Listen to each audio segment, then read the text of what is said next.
Good morning. Certainly glad to see everyone here this morning.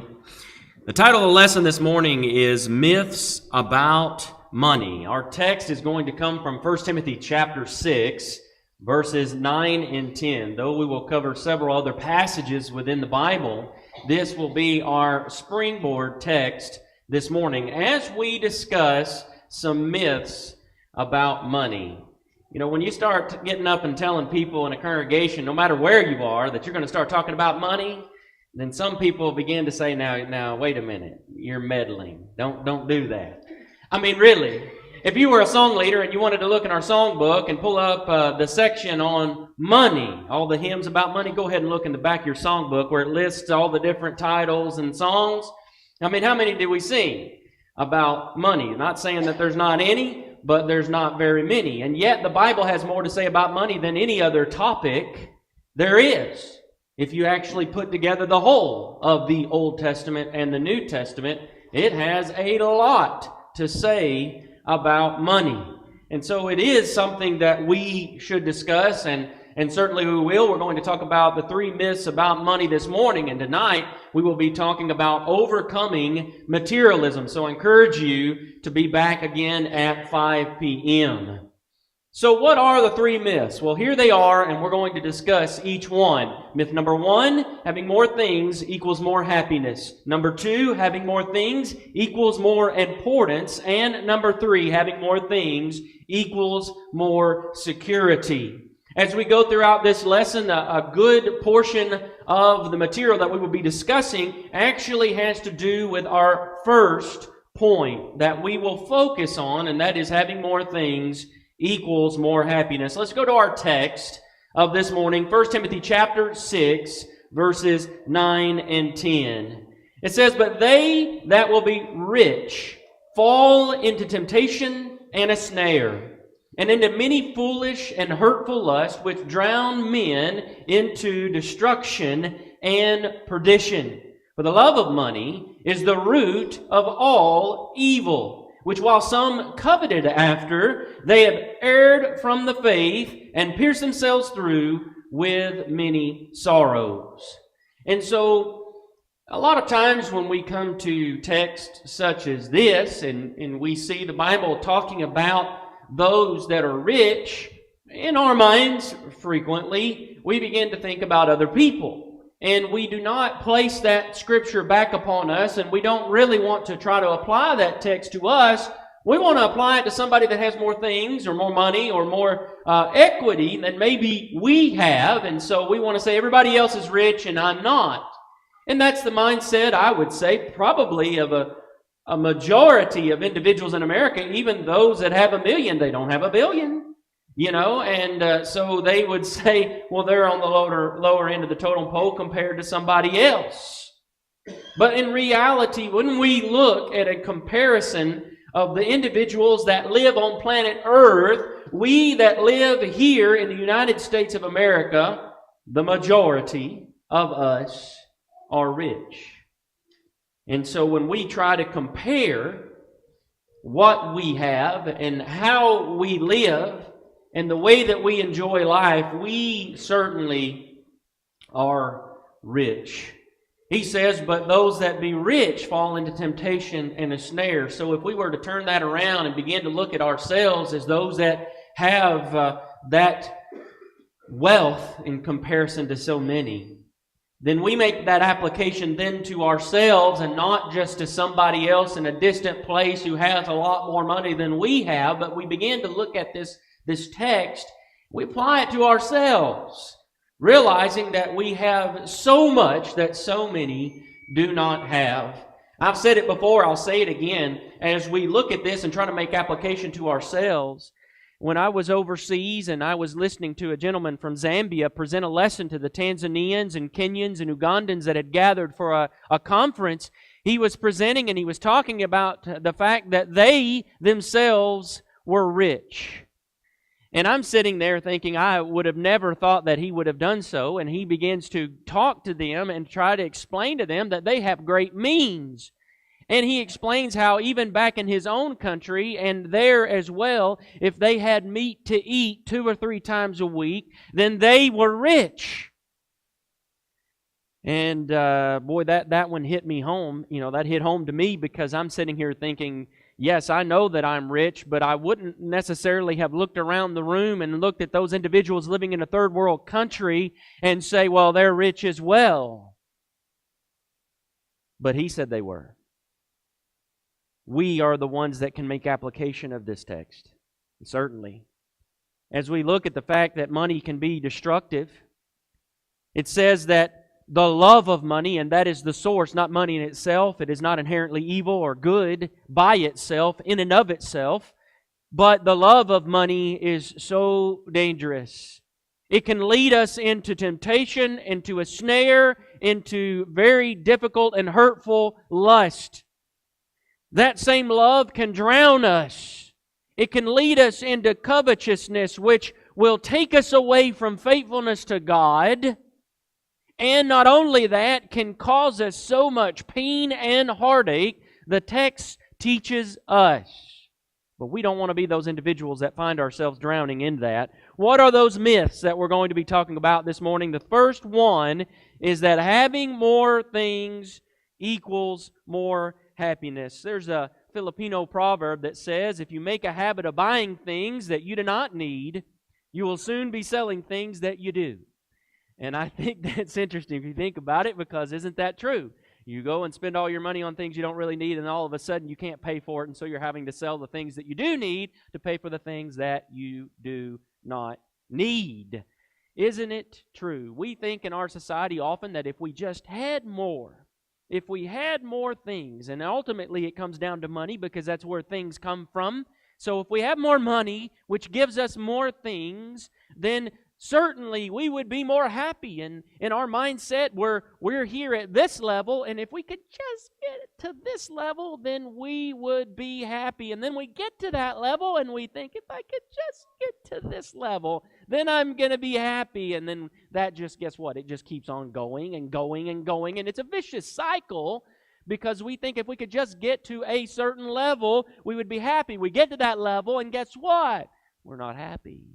We're not content with what we have. Having more things equals more happiness. At least that's the myth that we're trying to destroy. And certainly, as you see here, buying things will not make us happy. The pursuit and purchase of physical possessions will never fully satisfy our desire for happiness. It will not do it. It might result in us having some type of temporary joy, and it may last for just a short amount of time, but happiness in buying new things, maybe a new item, it rarely lasts more than even a few days. And often when you maybe get a thing that is new, then you may have spent more than you really wanted to, but you got it, and then you have buyer's remorse, and that often happens because we find ourselves drowning in debt instead of being happy about the new thing that we have. And we find ourselves in this vicious cycle, thinking that things and money are going to make us happy. There are really many reasons why things will not make us happy. One of those reasons is that as we get things, they just fade away. And you think about it, all possessions that we might come in contact with or possess, they're temporary in nature. And when we get them, they may look shiny and new in the store, and then as immediately as we've gotten it, and as soon as we've opened up the package or we have this new thing, it begins to perish, it begins to spoil, it begins to fade. It's not new. Is this a fact of life? Sure. Go buy a brand new 2019 vehicle off a parking lot and drive it off the parking lot. You know what? You pull out of the parking lot and it's already lost its value. It's not even close to what it was before. And if you try to go back and give it back, they're going to say, well, you drove it off the parking lot and it's decreased in value, and so you owe us money. You can't do that. And yet, that's the truth of the matter. Everything begins to fade, it perishes, and those physical things are temporary. And yet, we spend a lot of our life focused so much of our time and our effort is focused upon those things. It's so sad that we think that we will be happy if all we have is more things. Matthew chapter 6. Verses 19, the first part of verse 20 says, "Lay not up for yourselves treasures upon earth." And then it begins to explain exactly the principle that we're saying, because those things will corrupt. Moth and rust doth corrupt. Thieves break in and steal. But the Bible tells us to lay up for ourselves treasures in heaven, where that cannot happen. You see, there is a great possession that is eternal, and that is heaven. And we need to be taking stock in heaven. So many people want to get involved in the stock market here on this earth, and they just watch it so closely, and they get so excited when their stock goes up, and they get all really excited and stressed when it goes down, and they're so worried about their money, and yet they're not putting stock in spiritual things. There's no stock in heaven. These things will rust and fade away. They can be stolen. I mean, we've had a lot of thefts going on all around us in this area. You might have a brand new vehicle, and I mean, you've really sacrificed to get that new vehicle, and then the next day it's gone. You may never see it again. It's so easy for things to be here one day and gone the next. We need to invest in something that is eternal and not something that is fading away. Another myth as we go through the things that these things will not make us happy. There's always something that's new. We think maybe in our minds that if we have more things or more money that we're going to have happiness, but there's always more. There's always something that is new and right around the corner, and there's new models, there's new styles, new improvements, new features. And so it goes from our clothes to cars to kitchen gadgets and to technology. The world keeps on moving forward, and so there's always something new. You know, kids these days, they get an iPhone, and boy, they're excited. And they got that iPhone, and they're so pumped because it's new, and next year, they're not happy about it anymore. You know why? Because there's a new iPhone, and they want the new one, and everybody has the new one. And I don't have all these new apps, and I don't have all these things, and they're so upset because their friends have it and they don't have it.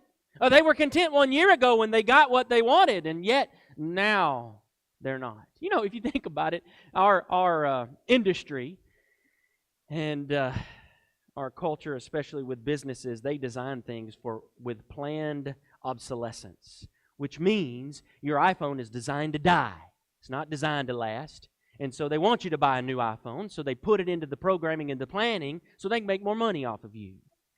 And so, again, we get so wrapped up in materialism and the things that are around us and more things, and that there's always going to be something new. And so if we were trying to put our happiness in material things, we're never going to be happy. Boy, it's a tireless effort to keep up to date on everything. It really is. Especially if you have to use technology and you have computers. I was so excited when I got this computer, this one right here, that I'm using.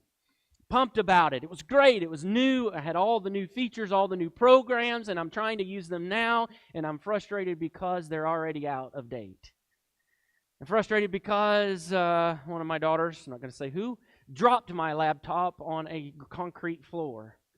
Probably the same year I got it. And from then, it has not been the same. When I pick it up, it rattles and something moves in it. And it's dying a slow death. And yet, if all of my true happiness and my contentment in life was all wrapped up into that, then I would not be happy. It frustrates me, but it doesn't affect the happiness that I have in life. Because some of my programs are out of date, and because it's something of mine that is physical is not up to date, and there's something newer that is out there. Each thing that we get adds extra worry to our life. Every physical item we bring into our life represents one more thing that can be broken, that can be scratched, that can be stolen.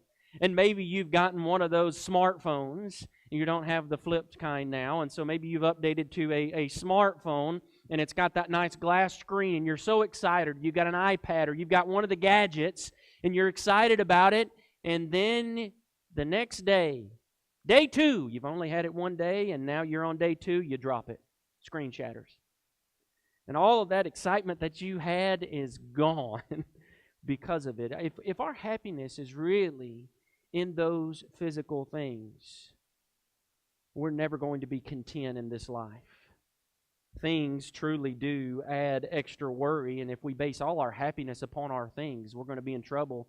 The Bible says in Proverbs chapter 12 and verse 25, anxiety in a man's heart weighs him down. It's true.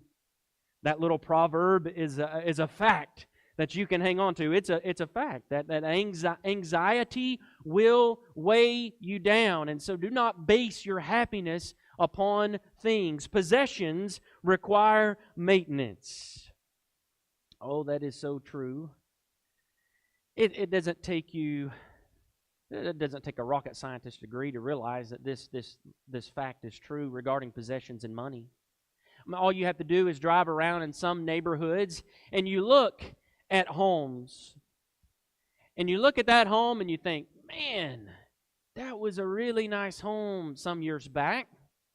And now the owners have gotten into a position where, for whatever reason, they cannot maintain it. Now, when they got it, I'm sure that they were maintaining it. It was pristine. It was so nice. And now, some years have passed, and whether it is because of money or maybe health or age or what, it's not like it could be. And then you know that facade is begun to deteriorate, right? And then you're reminded of the fact that possessions require maintenance, require more money. And so we get something, we're excited about it, and then we've got to continue to maintain it. We've got to continue to drown money in it, and we're so worried and we're so stressed because we can't do it. If our happiness is all tied up in finances and money to try to bring us happiness, and we're going to be sadly disappointed. Matthew chapter 6 and verse 33 tells us where our focus has to be. If we want to have true contentment and happiness in this life, our focus has to be upon the kingdom of God and righteousness. That is what we are to seek first, and that is that kingdom. In Proverbs 23 and verse 5 says, "For riches certainly make themselves wings." This proverb is so true. They fly away as an eagle toward heaven. And just as soon as a person, you look in the world and you find somebody and they win the lottery. Not getting into a discussion whether it's right or wrong. We shouldn't participate in the lottery. But I will leave it at that. Put that back over here and let's get back to our lesson. Let's say they won the lottery in the world. You know what? They can't wait to spend it. Can't wait. And before long, you give them just a small amount of time and they're going to be in debt. They don't even have the money that they once had. They've spent it all and more than they can spend, and they're in debt over their head. Riches seem to find wings and fly off, and if that's what we base our happiness on, we will be sorely disappointed. Our purchases cost us more than we realize. In stores, products are measured in dollars and cents. You see this quote, it says, "The price of anything is the amount of life that you exchange for it." And so many times we exchange so much of our life for those physical things. We need to consider that. And when you think about it, we don't buy things with money. We buy them with hours from our life. With the time that we spend, that it took to be able to earn and to acquire that money. We need to consider that. Others, over time, are not impressed. We discover that, and a lot of times some people, their life is involved in things and possessions. We have an expression in the United States, keeping up with the Joneses, right? You got to keep up with the neighbor next door, and so they've gotten this that's new or that, and look what they've done to their yard. They got a treatment on their yard. We got to get a treatment on our yard, and so we got to go in debt because look what they've done. And we do that, don't we? We do. We find ourselves in that situation, and subconsciously and sometimes even consciously, we expect our new purchases will begin to impress other people. and that they will notice what we have, maybe a car that we've got, or computer, jacket, shoes, whatever that we have spent our money on. But most of the time, those individuals are not so impressed. You know why? Because those individuals are so consumed in possessions and things that they only are trying to get more things so that they can impress you, and they're not even looking to see what you have. And so the vicious cycle goes on and on. What they're trying to do is to try to impress you with their new purchase. And so they're self-consumed, and the cycle continues to move on. The truth is, someone else always has more.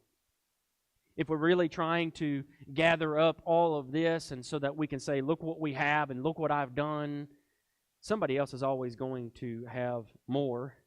And so the search for happiness and possessions is always short-lived because it's based on faulty reasoning that buckles upon its own weight. If happiness is found in buying stuff, those with more will always be happier.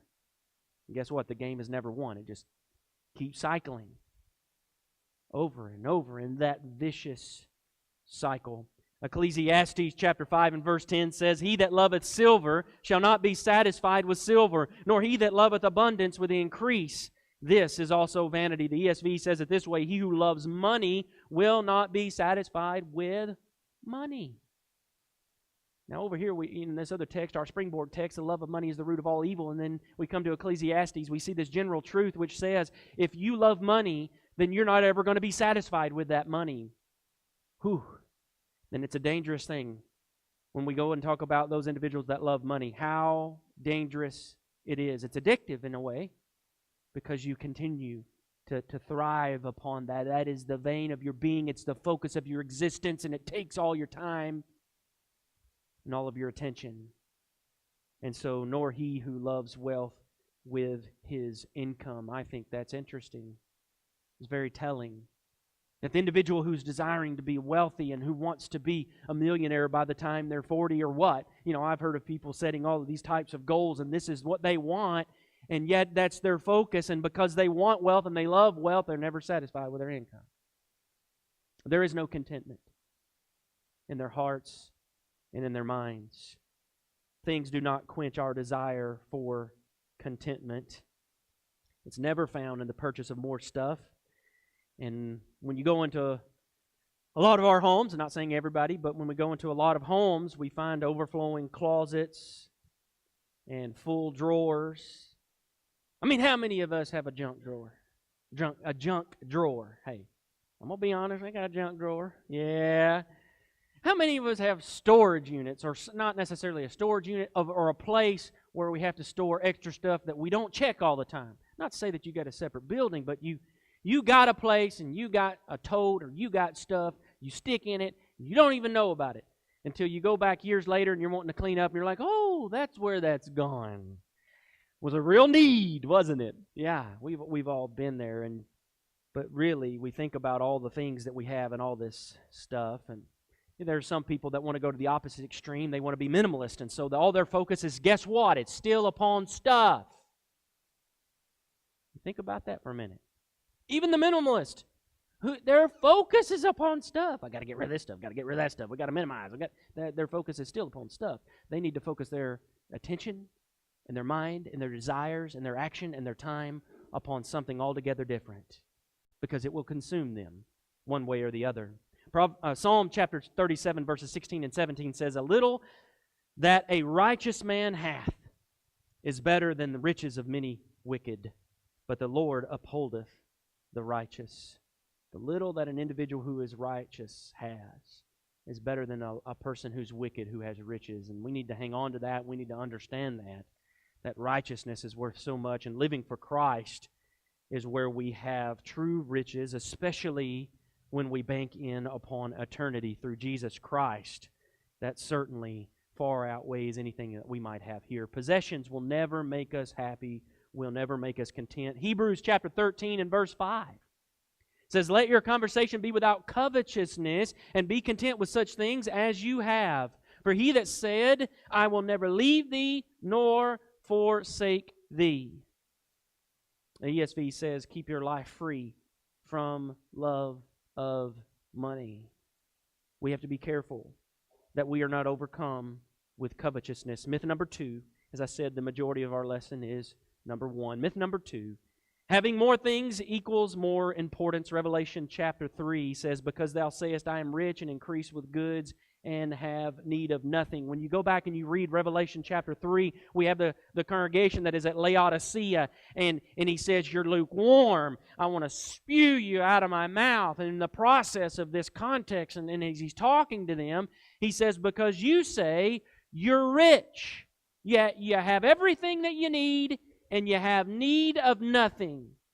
And maybe they thought that, look, I've got all that I need. I have the importance, I have the significance in life that I need because I have riches. And Jesus, as He's writing to the church who is lukewarm, and by the way, He mentions the fact that they say they have no need of God because they are wealthy. They have riches. In the context of that, He condemns them. He says that He couldn't even handle them in His mouth. It's not cold or hot water, it's lukewarm, and that He would have to spew them out of His mouth. That ought not be us. He says, and knowest not that you're wretched, you're miserable, poor, blind, and naked. You think that you are something. You think because you have wealth and riches, you're something, but He says you're not. We need to be careful that we might think that having more things or more money makes us more important. Luke chapter 12 and verse 15 says, take heed and beware of covetousness. For a man's life consisteth not in the abundance of things which he possesses. Your life is not marked in what you own or what you possess or all the things that you might accumulate here on this earth. We need to be careful. Because when we benchmark our lives based upon things, we begin to be covetous. And it's dangerous. That's why there is a warning that is here. Myth number 3, having more things equals more security. It doesn't. We get that in our minds that, oh yeah, we've got more things, then we're going to be more secure, we're going to be stable, and so we've got to get to this benchmark, we've got to get to this place. And think about all those individuals before stock markets have crashed in the past who felt like, look, I'm here, I've reached the pinnacle, I'm ready, I've got exactly what I need, and I'm secure. And then, boop, it's gone. Just crashed. They've got nothing. And they thought all along that having money or wealth or things was going to make them secure. Those that found themselves, and especially some years back as there was a housing problem with the market, and those that were way up above where they could afford in their houses, and then all of a sudden the market just fell through the roof, and they were belly up. And they felt like they were so secure, and look what I have, and these things, it makes me secure. They were not secure. If we want to be secure, we need to be secure in the Lord Christ, in Jesus, in the salvation that God has provided through Jesus Christ, the Son of God. Because that is an eternal reward that cannot be taken, that cannot fade away. And that is where that true security is. 1 Timothy chapter 6 and verse 17 says, nor trust in uncertain riches. Where is our trust? If we are placing our trust in our security and our stability in this life upon things and riches and money, then when that is gone, we feel like we have no value, our life is falling apart, we're nothing. Even a New Testament Christian who may have some wealth or some savings or some riches, when it's taken away and they no longer have it, they feel like their life is not worth living. Because now what security they had is gone. But if they are truly a New Testament Christian, their security is not in things, it's in Christ Jesus. Their security is in eternity, in heaven. We don't need to trust in uncertain riches. Who do we need to trust in? Living God, who giveth us richly all things to enjoy. In Matthew chapter 13 and verse 22, He speaks of those that sow that seed, and He says of those, He says, he that received seed among the thorns is he that heareth the word, and the cares of this world and the deceitfulness of riches choke at that word and become unfruitful. We need to be careful. that we are not that seed that has been sown, that we allow the cares of this world and the deceitfulness of riches to choke us out so that we are not unfruitful to serve God. We must be careful. In Luke chapter 12, we have a text in Luke chapter 12, verses 13. Here an individual comes up and he wants the dividing of the inheritance. He's speaking to Christ.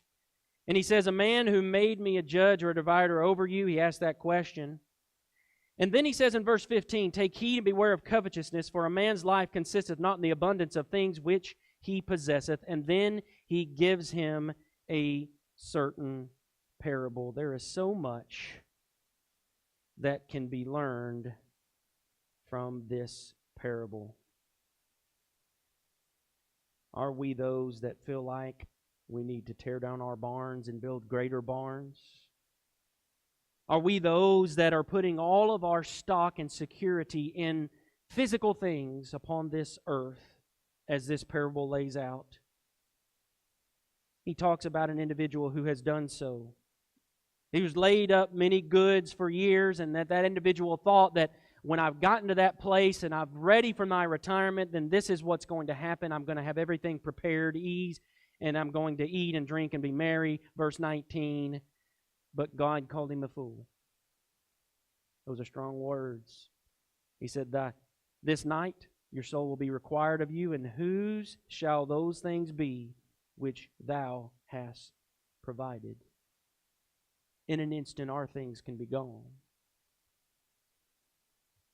We might have a beautiful home. We might decide to take a trip. We come back from that trip, and our home is gone. It's been burnt to the ground.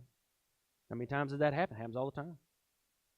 And yet, if that's our security, what are we going to do? He says in verse 21, "So is he that layeth up treasures for himself and is not rich toward God." Are you rich toward God? Because that's where true riches are found. Here's the three myths. Things are not going to make you happy. They're not going to make you content. They're not going to make you more important. And certainly they're not going to give you more security. Though we might think that is the case, it is not. If you want true happiness and significance, and certainly if you want security, then you need to become a Christian. You need to give your life to Christ, who loved you and gave Himself for you. Will you believe that Jesus is the Lord and Savior? Will you believe that He's the Son of God? And today, will you confess that before this audience with your lips unto salvation? Romans 10:10. Today, will you turn away from sin and repentance and give your life in service to Jesus Christ? Luke chapter 13, 3 and 5. Today, will you submit to Christ in baptism, so that your sins can be washed away, so that you can be born again of the water and of the Spirit? John chapter 3, verses 3 and 5. Will you do that? So that you can have new life, so that you can be a new creature in Christ. In Mark chapter 8, 36 and 37, it says, "What shall it profit a man if he shall gain the whole world and lose his own soul? Or what shall a man give in exchange for his soul?" What will you give in exchange for your soul? Hopefully it won't be things. Hopefully it won't be money. Will you today give your life to Christ, who loved you and gave Himself for you, so that you can have the insurance policy of eternity awaiting you through Jesus Christ? Will you do it? Won't you come as together we stand as we sing a song of encouragement?